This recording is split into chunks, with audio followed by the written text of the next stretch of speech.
If you've been training jiu-jitsu for a little bit of time, you've probably heard someone at some point say, if you're on the back, you should never cross your ankles. Today's video is going to show you that that doesn't matter. If you cross your ankles, you're at risk.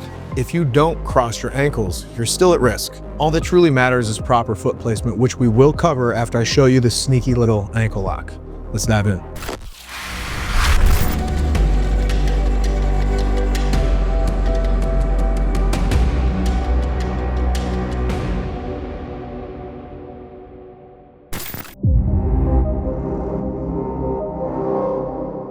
Here to help me out today is one of our black belts, Professor Mike Estrada, showing me one of his sneaky little foot locks that he can hit from the back without your ankles crossed. If you're not familiar with this specific ankle lock that happens when you cross your feet, as we check the example, you can see that I've taken my partner's back, I cross my legs, and he goes ahead and sets up that ankle lock, which is very easy to do, and it's honestly very painful too. It's very effective. Many instructors and coaches make a big deal about this, especially early on in your jiu-jitsu journey, because it's very easy to hit, and most newbies like to cross their ankles.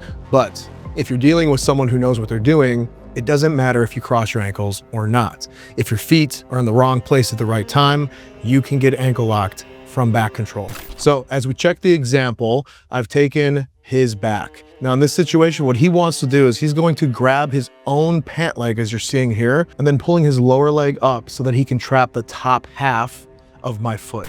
Also, just a nice little detail for you, when you're trapping that top half of the foot, be mindful that you're not just trapping the toes, because it'll be much easier for your opponent to slip out of that.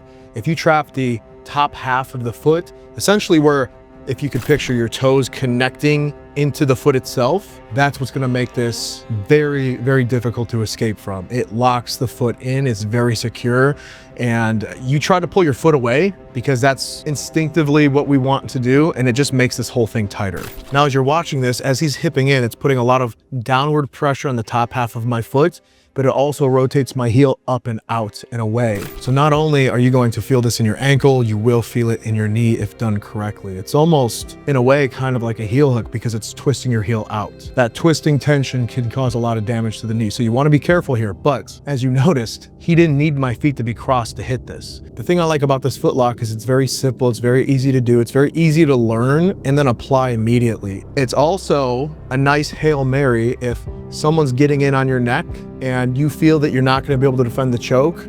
You could Hail Mary and go for this ankle lock. And I have seen people get out of chokeholds because the person on the back tapped before they could finish the choke. Sure, it's a bit risky, but if you know you can't get the choke defended, that's a last ditch option for you. A nice and risky contingency plan.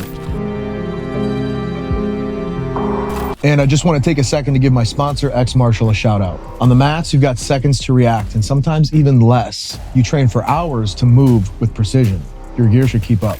X Martial makes high quality, high performance no-gi gear. The fit is clean and the material durable, breathable, and built for battle. One thing I can't stand about certain no-gi brands is how quickly the material falls apart and how quickly the designs wash away. Literally every single one of my rash guards that I own from X Martial has stood the test of time. I've been training jiu-jitsu for 9 years and I still have rash guards that look brand new. And since we're talking about the designs, they're original, they're unique, they help you look good. If you're gonna go compete and you don't feel you look your best, you think that's helping you in your performance, you wanna go out and feel good about the person that you've built. And no-gi attire definitely helps with that. So if you want to look as good as me and probably even better, get over to xmartial.com and grab yourself some gear. I know you'd be happy you did. Look good, feel sharp, roll hard. Let's get back to the video.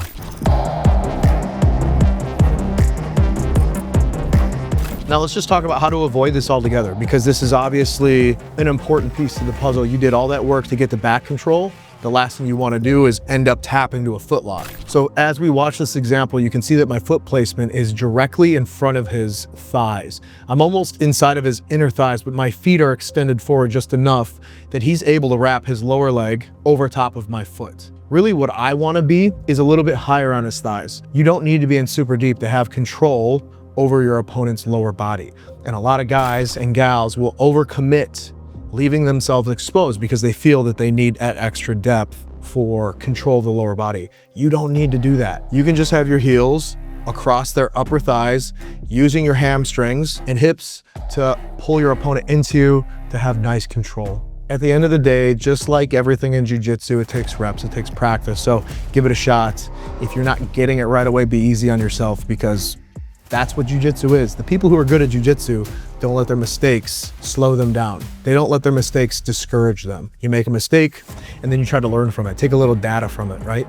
Any data is good data. So if you're making mistakes, good. It's like your teacher giving you the answers to a test that you failed. You just try again. So with that, guys, let me know if you have any other techniques or tactics that you utilize when someone's on your back to defend yourself, or maybe other footlocks you look for. We're always learning from each other, myself included. You know, I'm about 10 years in, brown belt, and I couldn't be more happy to still be able to learn. It's one of the beautiful parts of jiu-jitsu. So I appreciate you guys always sharing your knowledge.